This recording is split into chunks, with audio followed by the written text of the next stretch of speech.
Assalamualaikum warahmatullahi wabarakatuh. Selamat datang lagi di Lihat Kebunku Channel. Di sini kita akan membahas mengenai bagaimana cara berkebun dengan menyenangkan.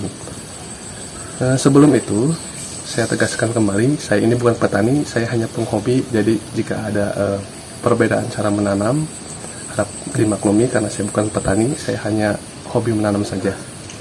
Ya, setelah kita kembali membahas mengenai persemaian dari benih melon sampai kita semai, di video yang akan kita bahas ini kita akan membahas mengenai perkembangan pertumbuhan benih melon yang telah kita semai dari hari pertama sampai hari ke-7 dan kita pindah tanam ke bedengan. Sebelum kita melanjutkan video kita hari ini, jangan lupa subscribe, like, and comment ya, dan share video ini agar video ini dapat menginspirasi teman-teman untuk berkebun. Yuk, tidak perlu berlama-lama lagi, kita langsung lanjut ke video ini.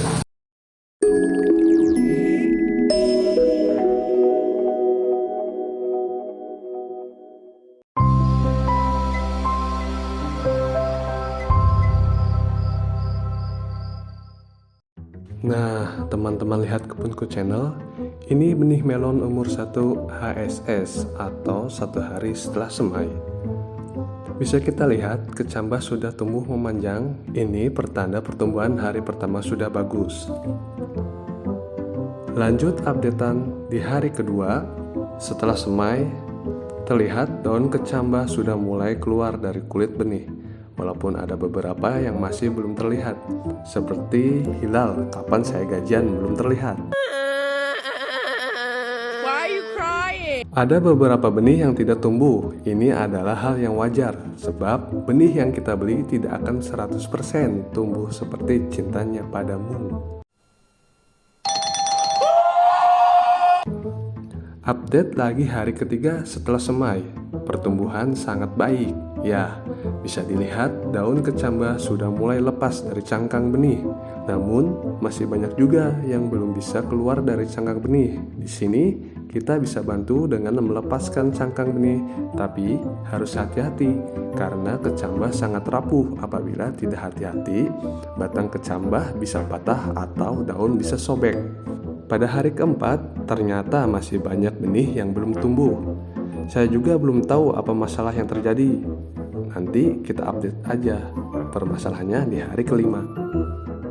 Di hari kelima ini sepertinya masih sama saja jika dilihat dari kasat mata, dan ada beberapa kendala atau masalah yang saya temukan penyebab beberapa benih tumbuh lambat ataupun yang tidak tumbuh. Masalah yang pertama disebabkan karena tempat penyimpanan benih disimpan di tempat yang tertutup. Di sini saya simpan di tempat tertutup menghindari banyaknya ayam. Soalnya kemarin saya semai juga habis dipatukin ayam.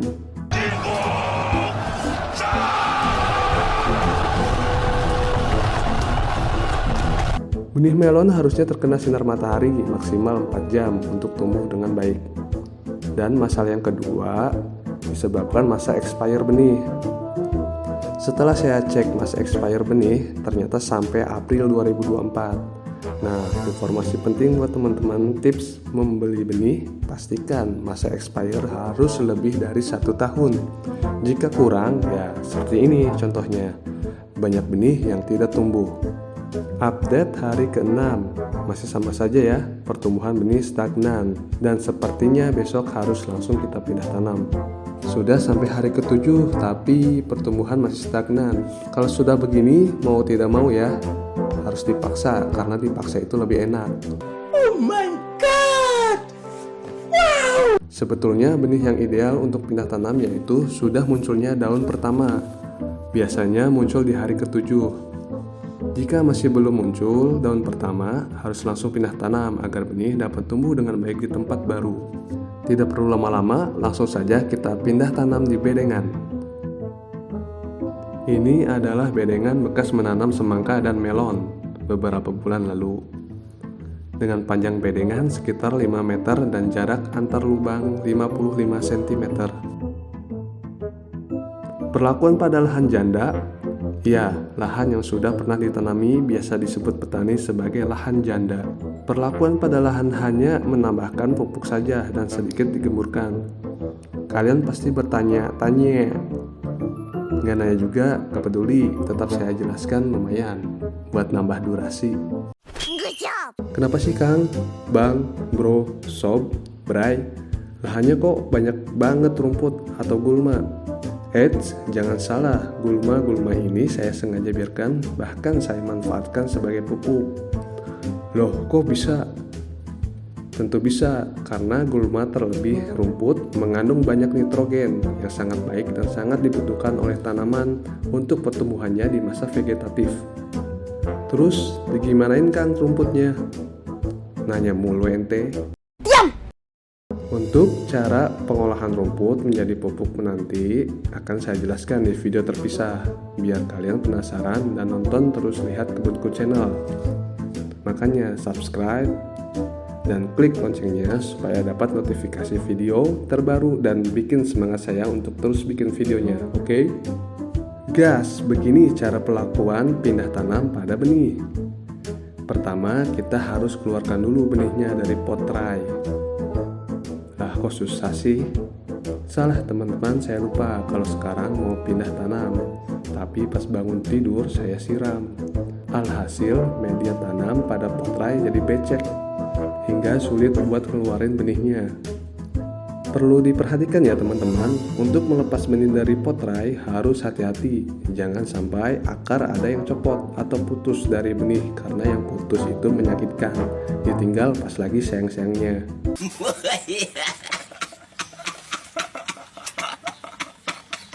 Gini, jadi kalau akar ada yang terputus dari benih, nanti setelah pindah tanam, tanaman tidak dapat menyerap makanan. Si tanaman bakal fokus untuk menyembuhkan akar yang terluka. Nantinya pertumbuhan akan tersendat dan bisa juga mati. Oke, setelah itu kita gali tanahnya. Pastikan lubang cukup untuk menyimpan benih. Setelah itu tutup dengan tanah lalu rapihkan. Dan tahap terakhir kita siram deh.